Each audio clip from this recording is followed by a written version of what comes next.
My mother-in-law has her fists so deep in my husband that she's convinced him our son isn't his and to get tested. Fine, then I'll give them what they want with a fistful of divorce papers. This whole situation is embarrassing, and I'm just done with it.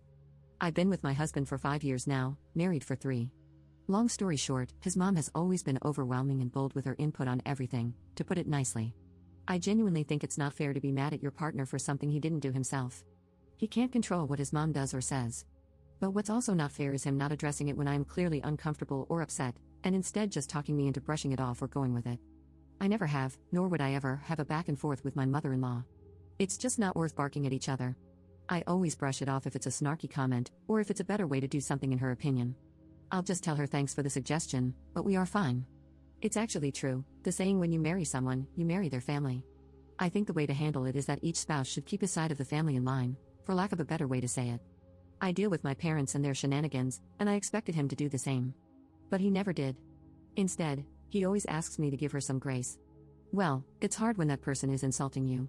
For a while now, she has been making comments about how my son doesn't look like my husband when he was a toddler, basically accusing me of sleeping around. This, rightfully so, upset me. Sorry, my genes are strong? What am I supposed to tell you? I was short with my husband because he didn't address how out of pocket and disrespectful this whole thing is. It has been a week since my husband, well, soon-to-be ex-husband, told me that he would be doing a paternity DNA test, not because he thinks our son isn't his, but to shut his mom up. Yes, exactly what you read. I don't know which is worse, him accusing me of cheating or this, but all I know is that this is audacious. I didn't cheat, and I am not concerned one bit about the test results. I wasn't going to stop him from taking a DNA test or whatever, but I just know I don't want to deal with this any longer. I'm looking for an apartment, and I talked to a lawyer the day after he brought up the DNA test. We'll be getting the results in 2 days. I almost can't wait. He will also be getting divorce papers with those results, which I know for a fact he won't see it coming. I tried my best to make this whole thing work and to manage my relationship with my mother-in-law as gracefully as possible. But thinking about it, it's not just my mother-in-law that's the problem, how he is handling things is also a problem. And as a side note, I have never been more glad that I didn't leave my job when I got married. He makes more than enough to take care of the financial side of things. I thought I would get bored, but I only have to be on site 2 days per week. Also, I really love my job and the company, so I didn't leave. I know that divorce can be hard on kids, but I also experienced the other side. Living with 2 parents who hated each other and fought almost all the time is as hard, maybe even harder. They thought that staying together would be good for me and my siblings, but newsflash, it wasn't. It was traumatizing, to say the least.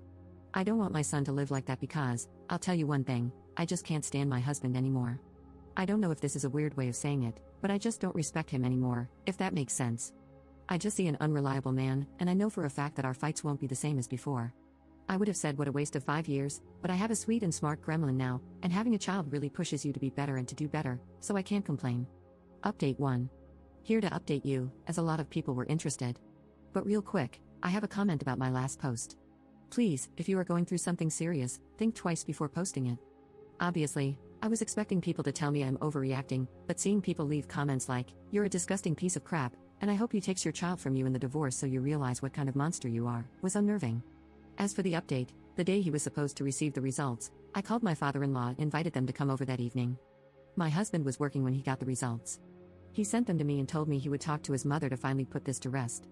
I informed him that I had already invited them for that evening and that I was just waiting for my apology before I left.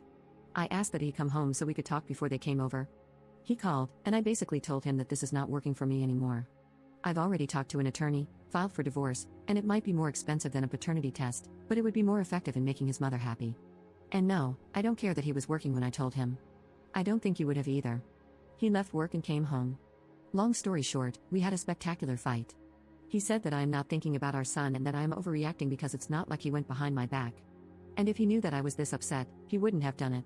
But he knew how I felt about it. We had a heated argument when he brought it up. He just didn't care.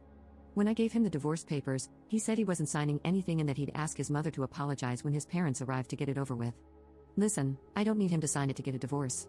It would only make things complicated, that's it. His mother said, "I have nothing to apologize for. I'm not going to apologize for having suspicions. I didn't accuse you of anything, and you can leave if you want to." So that's that. I did leave that night because I wasn't going to get an apology, and he didn't seem to understand that him reinforcing that it's okay for her to do what she did is exactly why I want a divorce in the first place. He eventually told his parents he'd be coming over from time to time to check up on them, as he is their only child, and not to bother coming over anymore until she apologizes. She wasn't amused. She told me I am taking her son away and some whore would take my son too.